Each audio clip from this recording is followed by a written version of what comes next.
Isn't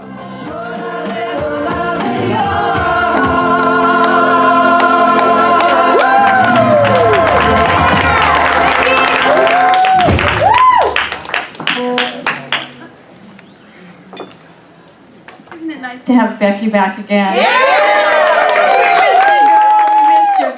And I must say that the gentleman did amazing. While you were gone. We have, but it's really nice to have you back. So good morning, everyone. I'm Reverend C.C. Coltrane. Welcome to Center for Spiritual Living, Greater Dayton. If this is your first time here, we extend a special welcome to you and thank you for sharing your morning with us. We would very much appreciate it if you would fill out and tear off and turn in. Will you guys keep it down back there? You 6 songs on me. Uh-oh. I don't have the chart. No, we'll just do it in the sequence and we'll let her do the balance. She's just not even I think you encouraged No changing. I think I did. Okay, I'm going to start again. If you're new here, we extend a special welcome to you. We would very much appreciate it if you would fill out and tear off and turn in that little strip that runs along the side of your bulletin. Just letting us know how we can contact you, just to say thanks for being here. We won't do anything else with your email address. Just turn it in at the Welcome Center or drop it in the offering basket when it goes around. It would be wonderful. We'd really appreciate it. We have, as you might have seen dancing in the front row, a very special guest this morning. With us again is Jessie Powers. She is a singer-songwriter from Columbus, and she will be waking up our souls with some music today. So thank you, Jessie, for being here today. Let's see, giving our reading and invocation this morning is Stephanie Stewart, and our vigil holder is Jerry Blumgold, and Stephanie and Linda Andriaco will be offering our interfaith candle lighting, which we do every Sunday to remember the wisdom and guidance that's there from all the world's religious and spiritual traditions. And the kids today are with Carol Huseman. Yay, Carol! So as our children gather around to leave the room with Carol, let's just stop and bring a blessing their way as we remember that these kids are the transparencies of the light that God is. They are teaching us all how to be more present, more joyful, more free in that one life we all share. So we bless everything that the kids do this morning, knowing that they are each realizing how precious and magnificent they are. And they bring that and remind us, well, just by their very presence. So we say, thank you, God. Thank you for these beautiful youngsters. And know that all they do today blesses them and us. And in gratitude, we simply say, and so it is. Thank you, guys. Have a wonderful time today. Happy fun. We love you. They're so beautiful. If you weren't here last Sunday, we all would appreciate if you would pick up, it's called a contact information card, and I think they're over at the Welcome Center and maybe by the door as well. We're just trying to make our records reflect reality, and that's harder to do than you know. Because they get all mixed up because of, garbage in, garbage out. Sometimes the input is not as pristine as you would like it to be, or sometimes over the years it's stale dated and we don't know where you are, and you may not know where we are either. But if you would fill it out and return it, we'd be eternally grateful. There's a couple of things in your bulletin I just want to draw your attention to. There is a mandala workshop on October 7th with Kathy Roush, who's from Columbus as well. She's an amazing facilitator. She's awesome. She is awesome. It's going to be so much fun. It's a suggested love offering of $40 or so, but you will go home with a workbook and a book. Combined value is $29. So you're getting a real deal here. As well as a mandala you created yourself. And about 1,000 ideas for developing this as a spiritual practice. There's something really centered and centering about the creation of a mandala, because you're repeating shapes and colors and creating this beautiful thing as a result. So you start with a blank page and you wind up with something you want to take home. It's a wonderful thing. There's another workshop coming up on September 28th with a really brilliant ministerial student, Russ Laguerre from Chicago, who's now a senior as well. Senior in ministerial school. It's called Set Your Whole Self Free. Russ is going to speak that day, so don't miss him. That's September 28th. Foundations class starts September 11th, which is a week from Tuesday. This is the prerequisite for all of our other classes, but it's also a life changer. It's 10 weeks of developing a spiritual practice, learning about how things get to be the way they are, learning how to change your thoughts and more, and it's $145, which is a really good deal. I'm sorry, September 30th. September 28th is a Friday, and you probably wouldn't want to come to church that day. September 30th is Russ Laguerre. Foundation starts September 11th, which is a Tuesday, and that is correct. Anyway, you can sign up for Foundations. You can also pre-register for the Mandala workshop so that she has enough materials, both over on the bulletin board at the Welcome Center. And Teresa Napke has something she wants to say about the building and grounds. Hi, I don't know, some of you may have noticed that the paint, a couple years back we painted the whole front side of the outside of the building. Anybody remember that? Mm-hmm. No hands? Nobody remembers that? Oh, okay, you remember. So now we're looking to paint the back half of the building because the upper eaves, because it's falling apart. So Chris asked me to announce that Chris Volker is our maintenance guy, and he asked me to announce that he would like to get a group together for the first Saturday in October. It's in the same as the yard group meets. We'd like to meet from about, I think he said 9 to maybe 2 or 3 to see how much we could get painted back there. We do have some scraping and stuff that needs to be done if anybody's interested in helping beforehand. So, but Chris is leading it, but I can help answer any questions. So we're going to have a sign-up sheet. He's going to have Clara do up an announcement sheet also. He just wanted to have it marked on your calendar if you're interested in helping. Thanks. Thank you. I think that's September 6th, but I'm not positive. October, yeah. October 6th, sorry. September, you're right, September. I can't even believe it's October, September right? already. I'm like, keep feeling like I lost the whole summer. Do you feel that way? I just like, it's a blink, it's gone. All right, our practitioners are here to pray with you at the end of service if there's anything on your mind or heart that you feel like you could use help with. Any of the people wearing their teal or white stoles are happy to pray with you. It's their gift on Sunday, so just walk up to them afterwards and ask, and they will be happy to pray with you. As I say, it's their gift with deep love to you on Sunday. And finally, Prayer line. oh yes, you may also call the prayer line, the number's on the back of your bulletin, and leave a prayer request. You may also do a written prayer request and put it in the prayer chest, which is on the bookcase as you're headed towards the door against the wall, and the practitioners pick those up and will pray for you this week. So I said we had a guest artist, and I'm sure that after hearing her, you're going to want more, and you can get it tonight, 7 p.m. She's doing a house concert at 1729 Rosemont Boulevard, which is near Wayne and Smithville, and it's only $5. But bring your own chair.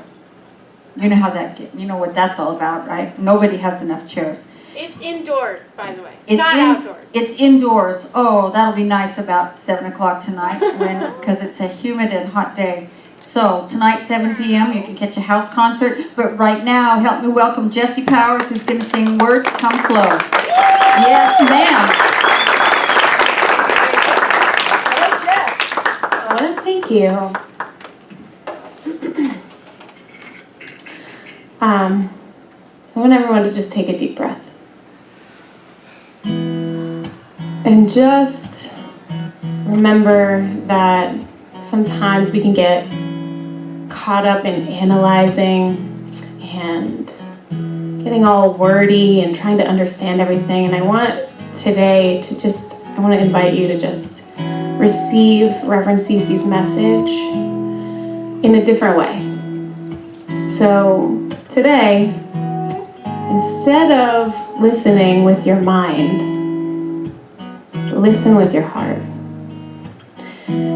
feel the vibrations of what she's saying and let your body and your soul interpret what it is that you need to get from her message, because your mind needs a break. And you're gonna get way more. Just let it go and feel that pure vibration of that love.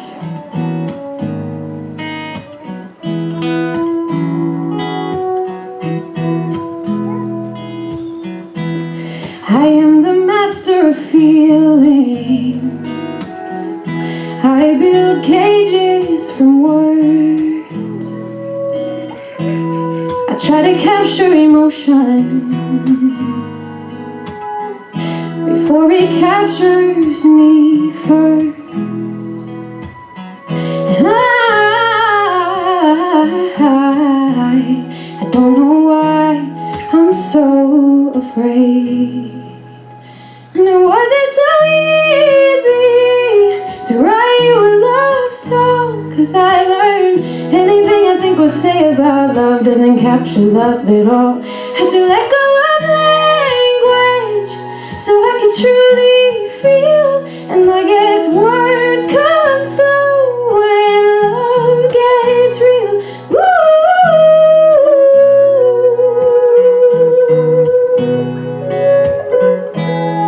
Oh, the weight of this being is unbearably light. I'm trying to trust, but it's just that this goodness is much too good to receive. Oh, how very human of me. And it wasn't so easy to write you a love song, 'cause I learned anything I think or say about love doesn't capture love at all.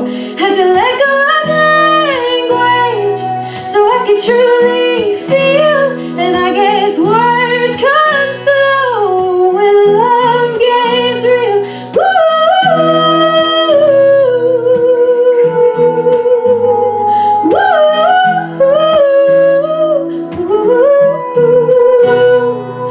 Oh, and in these moments, no speech can make it better.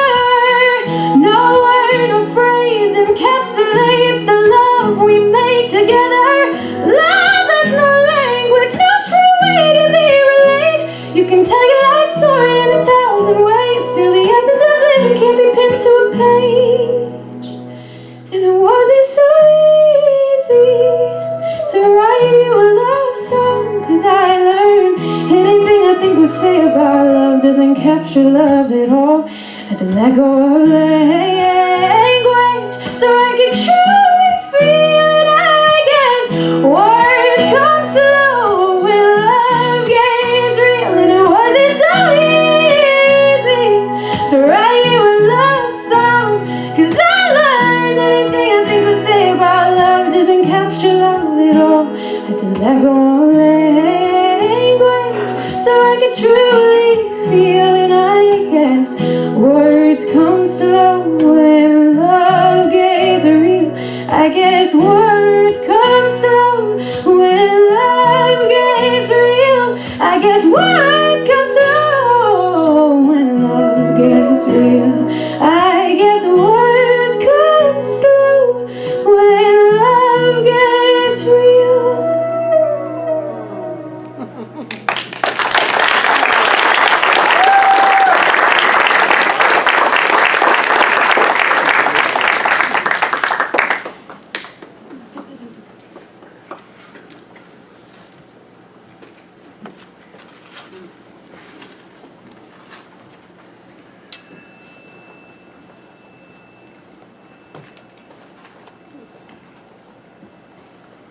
We light the first candle in honor of Islam. At every moment, a person must feel Allah's existence and closeness and pray. For only someone who is cognizant of Allah's existence acknowledges the meaning and importance of prayer. Prayer is an intimate and personal bond between people and Allah.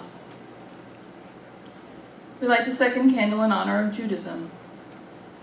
Prayer, what the Talmud calls the labor of the heart, is answerable to the heart alone. We light the third candle in honor of Christianity.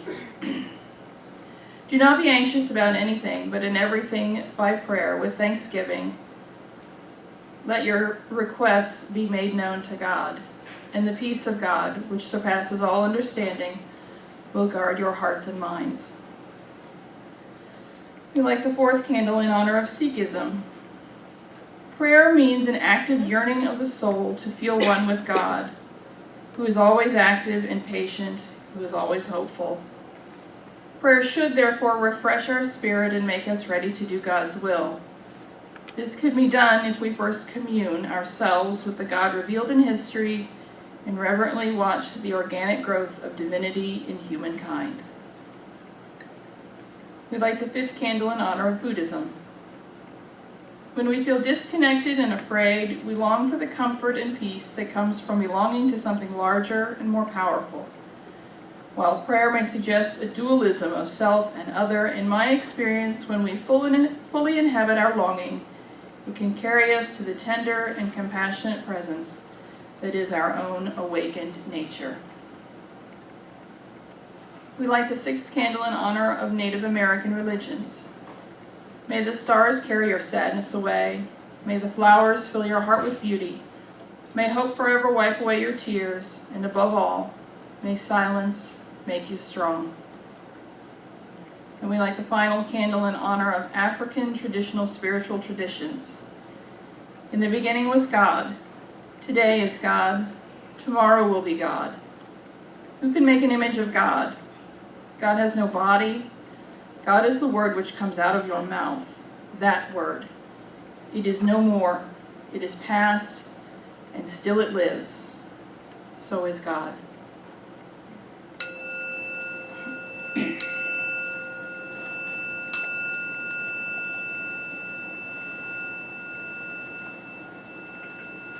Today's reading comes from Ernest Holmes. A treatment has no power unless it has a meaning to the one who gives it. The essence of the treatment, the feeling which the practitioner has, their interior sense of the divine allness, of that spirit which is closer than their own breath, this cannot be put into words. This cannot be taught. It can only be felt. So if you'll please join me in a few moments of silent contemplation of today's reading.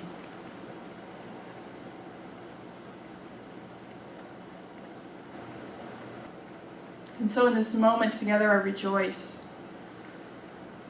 I rejoice in the Spirit, in the divine allness, in the one that is closer than our breath. And I know that through the music, through the message, that divine one is now felt. And so I know that everything that happens today is exactly as it should be. We are all here by divine appointment, that our vibration is raised together.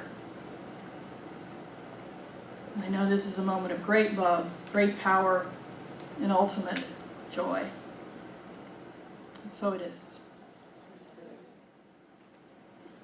Where'd the band go? They all left early, huh? They vanished. So one thing I want to get straight before we go any further, because the reading I just heard, I type it every week, I look at it every week, but I just heard the word practitioner in it, and I want to explain that in Ernest Holmes' idea of that word, we're all practitioners. Anyone who's practicing is a practitioner. So don't think that it's only people who wear a stole that get to feel that. No, we're all feeling that when we pray. We're all looking for that same feeling, which is really what we're going to talk about today.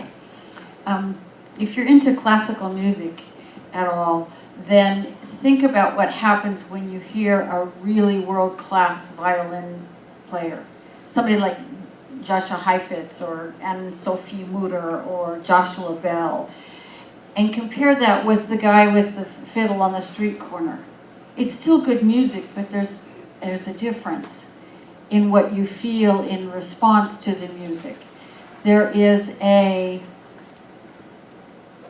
feeling that's given by someone who's a master of their craft.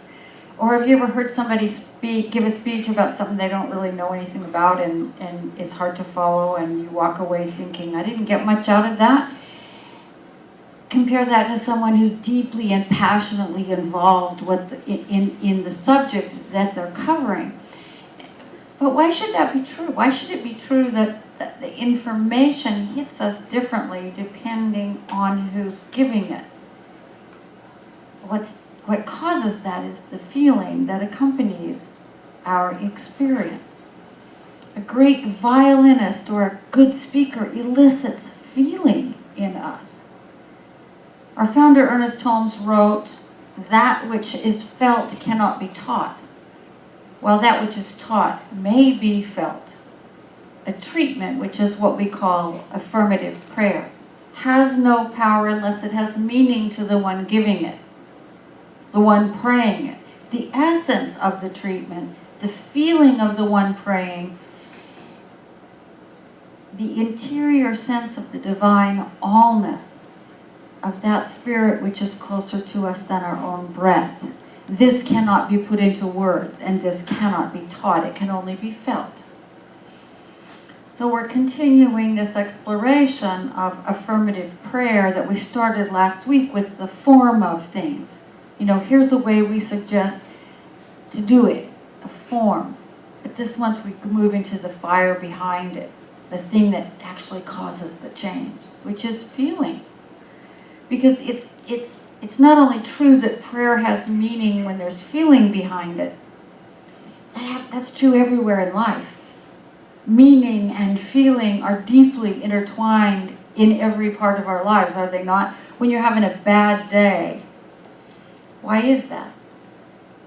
It's because you're experiencing negative feelings, and thus you're assigning negative meaning to the day. In truth, maybe you just didn't get enough sleep. It's not the day. It's, you got up on the wrong side of the bed. Whatever it is. There's nothing inherently bad or good that happens to us, ever. An event or circumstance, if it were inherently bad, we would always experience it. Every one of us would always experience it that way. But that's not how it works. You know, some days a car pulls in front of me and I go into a screaming rage. And other days a car pulls in front of me and I just go, send a little prayer to that person and go merrily about my way. Same experience, different response, different feelings associated with it. Same with good experiences. Something that I experienced yesterday afternoon as really good, that soaking rain we got, which was really good. My yard was screaming for it, and it broke the humidity a little bit. If I have a bike ride planned, I might be really unhappy about that rainstorm, right? My assignment of meaning to just about any circumstance might be totally different than someone else's too. It's not only me that changes from day to day, but think about going to a movie with a friend and you loved it and they hated it. How'd that happen? Same experience, same facts, same circumstances, completely different response, right? The meaning that we give to our circumstances depends on what we think the circumstances indicate to us, and more importantly, from the feelings we have about them. You know, sometimes we feel kind of meh about life. Other times we might be thrilled and elated and joyful about our experiences. Sometimes we might feel really sad and pained and frightened by our experiences, depending upon what we feel.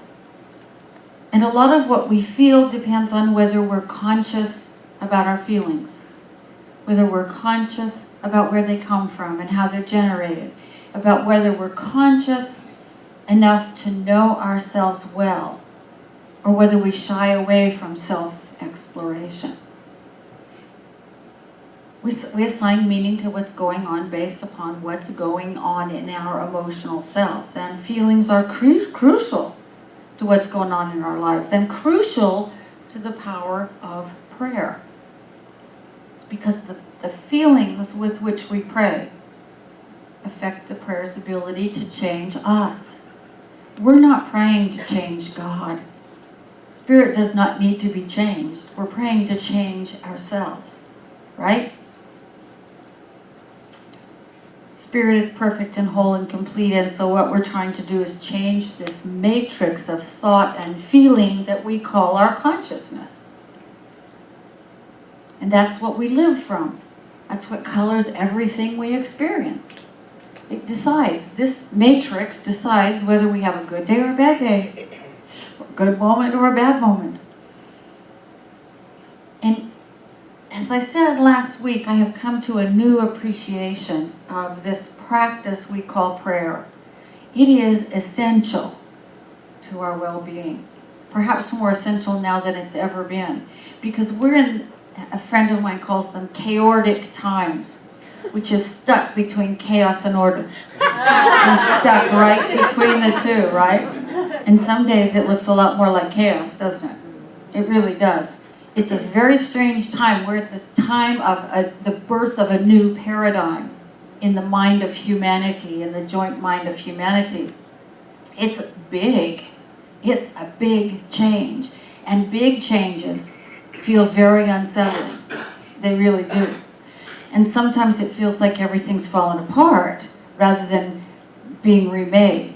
And so if we want to walk through these times with joy and courage and no fear and be a force for good, what we have to do is practice in the field of consciousness. And it's the consciousness of spirit and life, and that's the field that we need to be working in. Prayer and meditation and contemplation and vision are necessities, not luxuries, if we want to navigate individually and as a community this kind of weird shifting field that we happen to find ourselves in. So I'm getting a whole new appreciation for the spiritual practice called prayer. It's much less about thinking about, I mean, even when I pray for somebody else, it's not about wreaking a change for them. It's about the way I feel about them. It's about my consciousness about them. And when I pray for myself, it's all about the consciousness of the field that I'm working in. Ernest Holmes in today's reading said, a treatment has no power unless it has meaning to the one who gives it.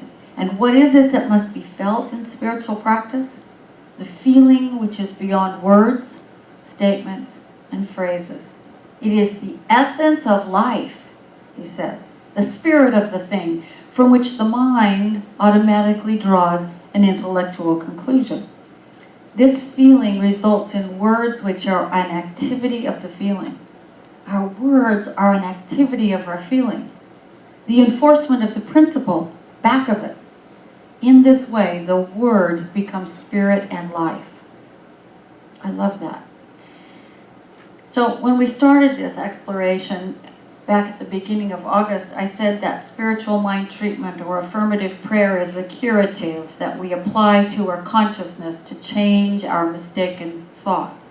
Because it's our consciousness we're trying to change, not God's. The curative is a combination of logic and mysticism. And I think today you can start to see how those two things come together. Last month we talked about the logic. There are these steps that we walk through, and they unfold in a certain way to bring us from where we are to a new consciousness. As we walk through the form of it, that's the logic. And the mysticism is in the feeling. This is where the mysticism comes in. The mysticism, the feeling we experience in our prayers, the sense that the essence of life is where we are, that the spirit of the thing is what our minds are using to draw a conclusion. And now, in this infinite stream of spirit, what we're praying about is already in existence. That's the feeling by which the word becomes spirit and life. The form was constructed to help us arrive at the feeling, but the feeling can't be taught or forced. It can't be packaged up and given to someone else. It can only be opened up to. It can only be opened up to, invited, if you will, allowed, if you will. A deep experience of the divine can never be taught or forced.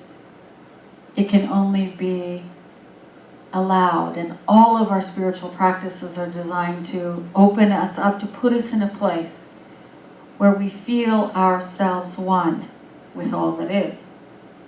And it's that oneness that heals us. It's that oneness that will heal anything, from feeling sad or depressed or lost, to feeling poor and unworthy, to feeling like we don't fit in. It's the oneness and the feeling of oneness that changes us at depth. It's the oneness in which we discover the kingdom of heaven, the queendom of heaven. It's in the oneness that we become unstoppable.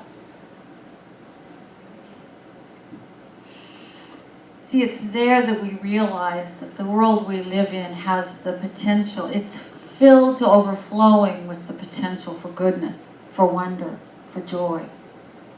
It's filled to overflowing with the opportunity to live in love, to give it and to receive it. And our prayer practice is one of the things that can take us to that feeling place. So I thought, okay, I'm not going to talk anymore today. What I'm going to do is take us on a meditation so that we can open ourselves up to that feeling, that place of life. I hope that's okay with y'all.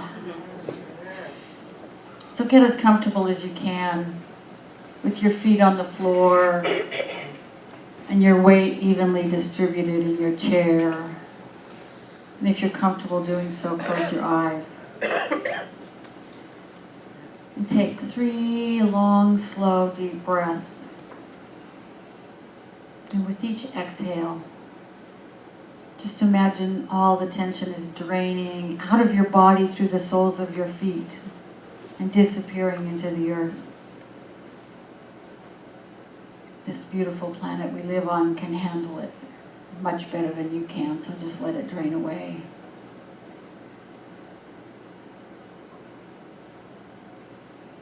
Just relax even further into your own body and let the chair do all the work.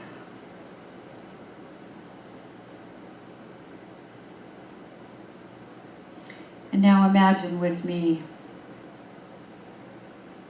that you're traveling away from planet Earth at a very, very rapid rate of speed. Doesn't matter how. Doesn't matter if it's just you moving through space or there's a rocket ship or whatever, however you wish to travel. But you are traveling away from the Earth at a high rate of speed. And pretty soon you can see this beautiful blue planet stretched out underneath you. And pretty soon you can see the moon orbiting this beautiful blue planet as it grows smaller and smaller and smaller. Now you can see all the other planets of the solar system, all orbiting that same sun, right where they're supposed to be orbiting it. It's a beautiful thing. And as you continue to move deeper and deeper and deeper out into space, you see the sun and all of its planets. It almost appears as this kind of oddly shaped cloud, because everything around the sun is merging into one from your viewpoint. As you keep moving out, you start to pass neighboring solar systems with other stars, like Vega and Alpha Centauri and others. Just continue to move out and out and out. You can see nebula, and now the entire beautiful spiral galaxy we call home, the Milky Way. And as you continue to travel out into space, other galaxies appear. Most of them are spirals like our own, maybe a little different size or a little different way they rotate. Some look like lentils or discs. some just blobs. As you continue to move outward and outward and outward, when you arrive at about 100 million light years away from Earth, you see that space is actually an interconnected web of light.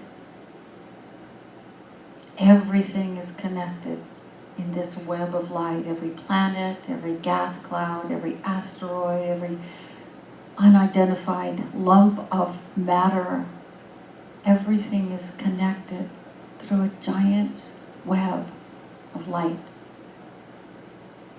Just rest there for a moment, floating in this beautiful, luminous cosmic web that is our universe. You are right in the middle of it. And all around you is this beautiful web of light.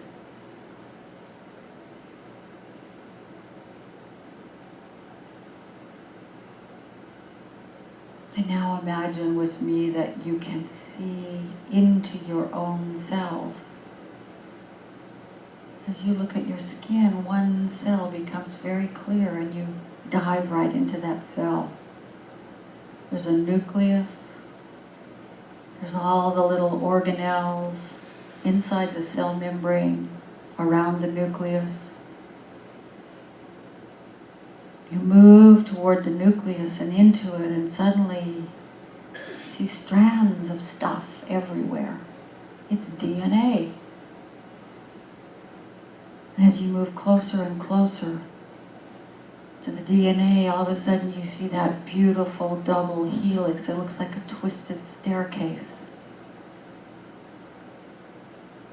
And now you can see individual molecules clustered along in a beaded rope, a beaded, braided rope.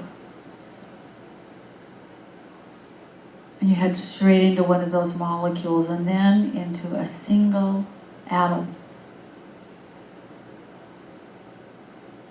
And inside that atom is a web of light.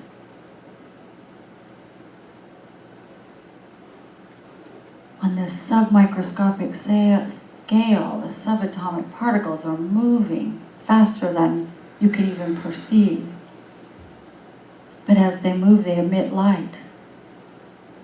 And those arcs of light weave themselves together into a web, knitting everything in that cell together, connecting proton and neutron and electron and quark and lepton and everything woven together.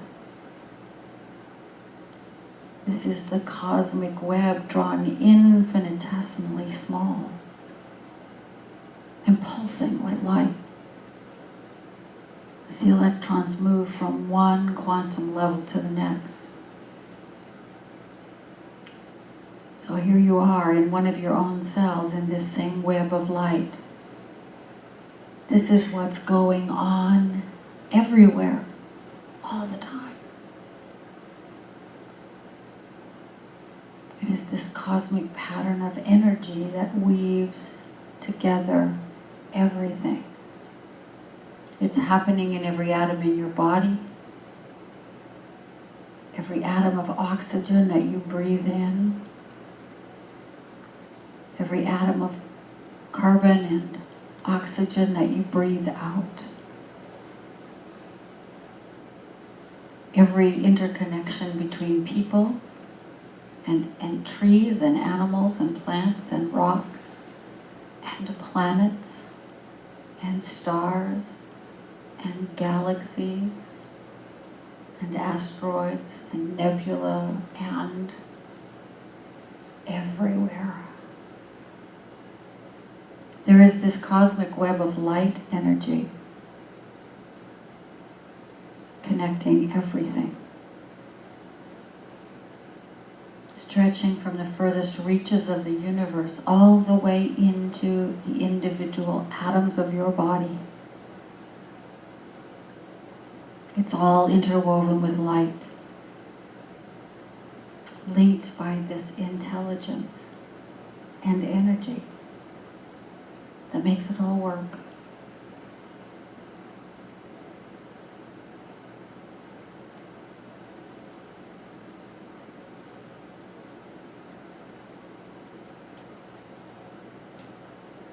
This is the essence of who you are. This is the essence of that thing you are a part of.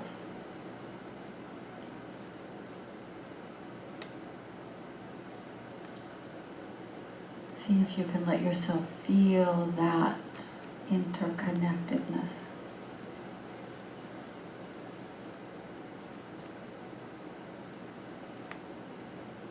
Imagine your very breath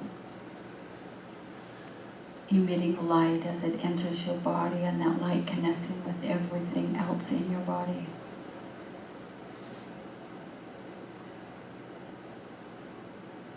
And as you breathe out, your breath emits light that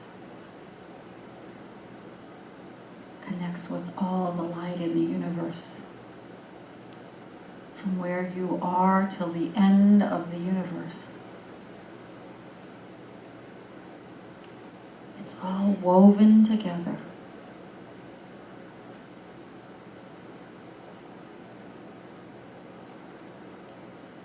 And there's no way you can ever be separate from it.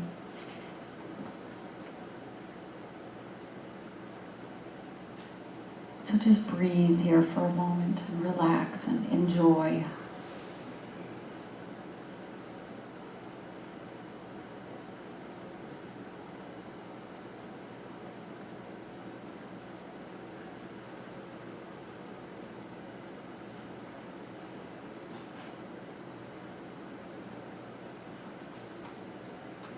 And now begin to feel the breath as it enters and leaves the body.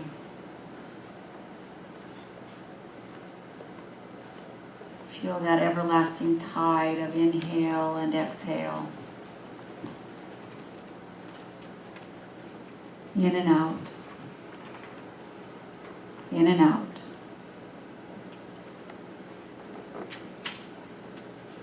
Begin to feel your other bodily sensations, the temperature of the air on your skin, the chair underneath you supporting you.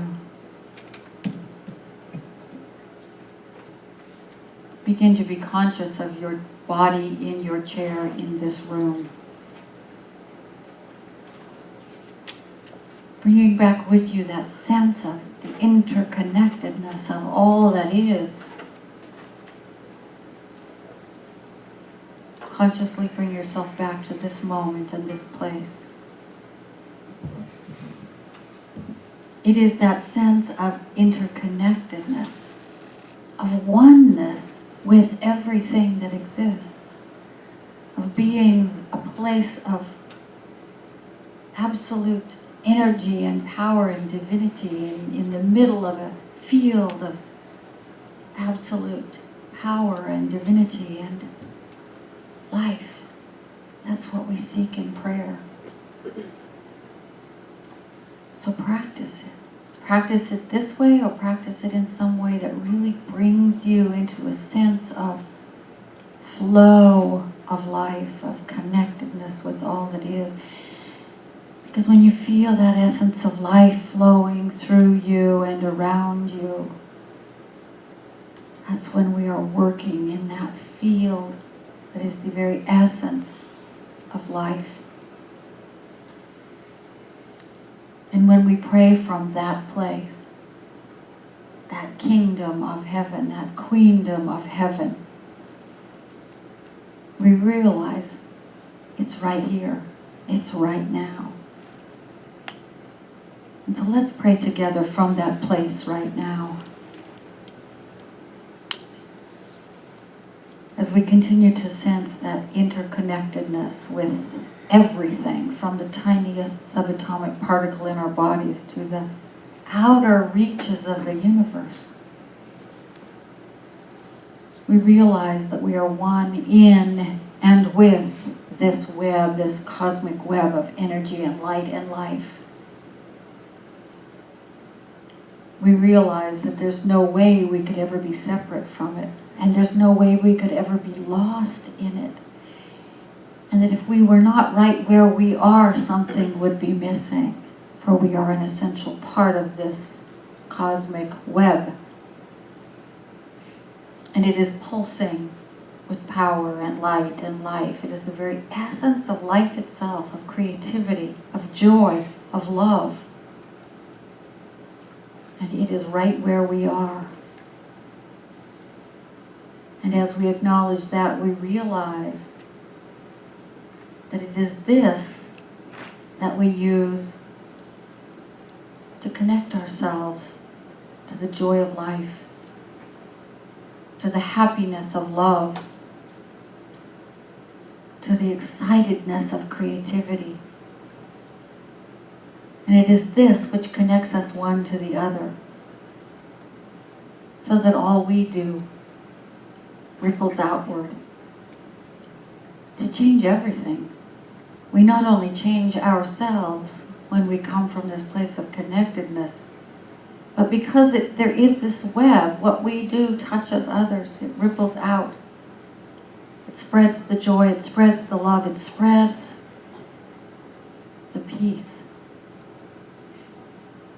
And so what I know is that each one of us says yes to a deepening and an opening to a greater sense of this connectedness, this interwovenness that makes us an absolutely essential and forever part of this universal whole.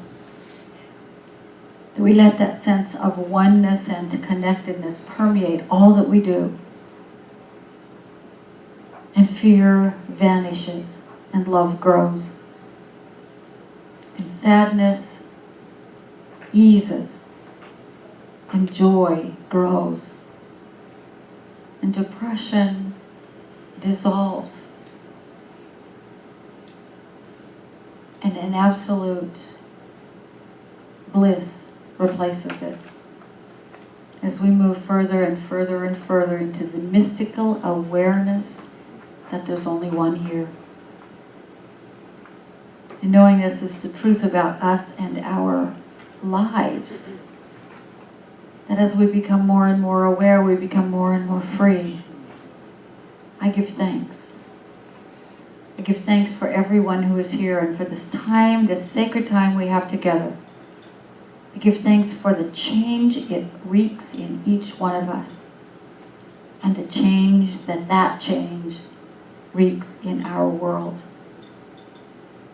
And so it is from deep, deep gratitude that I simply release this word that has become spirit and life, because we have prayed it together.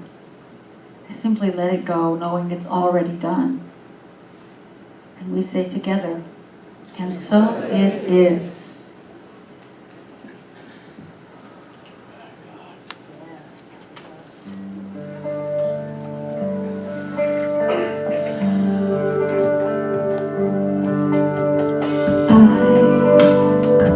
I am just a thread, a simple thread in this glorious web of life. We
Here comes our ushers.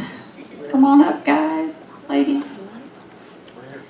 Now we have an opportunity to support the consciousness that we're developing together, this awakening, this maturing, this everything that happens here. So take a moment to think about that, about what you receive here, and about what you can do in return to support our ongoing thrivability, if you will, our ongoing wellness and wholeness and health. We ask for your generous support because your spiritual community is worth it. So take your gift in your hands or in your heart if you're an electronic giver as I am, and let's know together.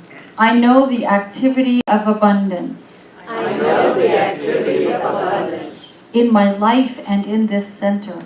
In my life and in this center. I give and receive generously. I give and receive generously. From this everlasting flow of good. From this everlasting flow of good. And so it is. And so it is.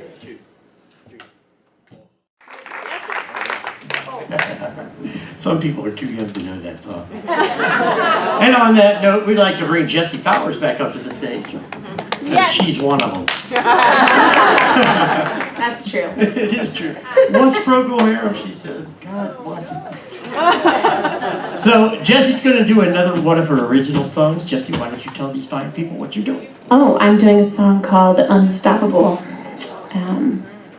Every one of you is unstoppable. We're unstoppable. Okay. That's good. 1, 2, 3.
Unstoppable.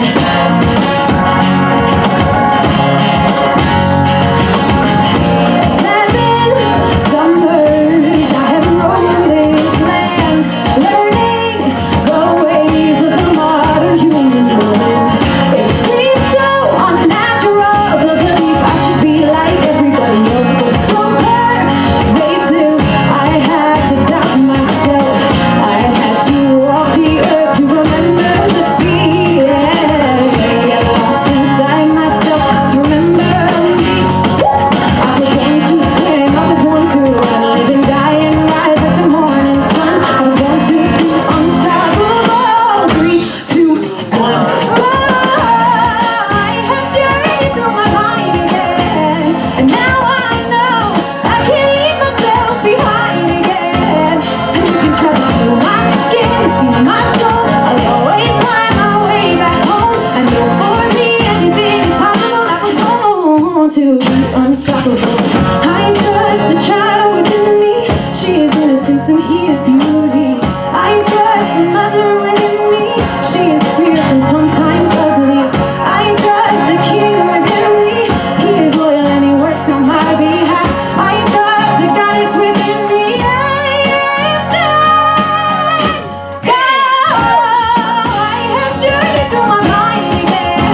what you heard, please come to the house concert tonight. It's going to be a blast. There are other artists, and it's only $5, so come check it out. Thank you. Thanks for having me. Love you guys.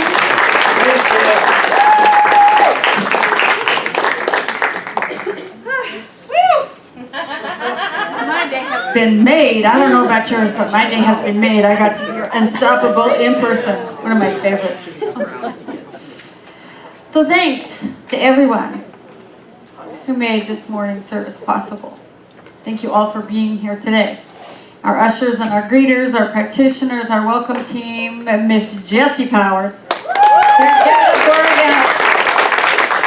the Higher Mind Band, and featuring Nicole Townsend. They are amazing. They are amazing, aren't they? And all of you, I am so grateful that you're here today and that we created together such a nice morning. So let's do our closing affirmation and our closing song, which is Hallelujah. Hallelujah. Today I choose to consciously feel. Today I choose to consciously feel. I feel my connection with all that is. I feel my connection with all that is. There I find peace. There I find peace. There I find power. There I find power. There I find life. There I find life. And so it is. And so it is. Have a terrific week, everybody.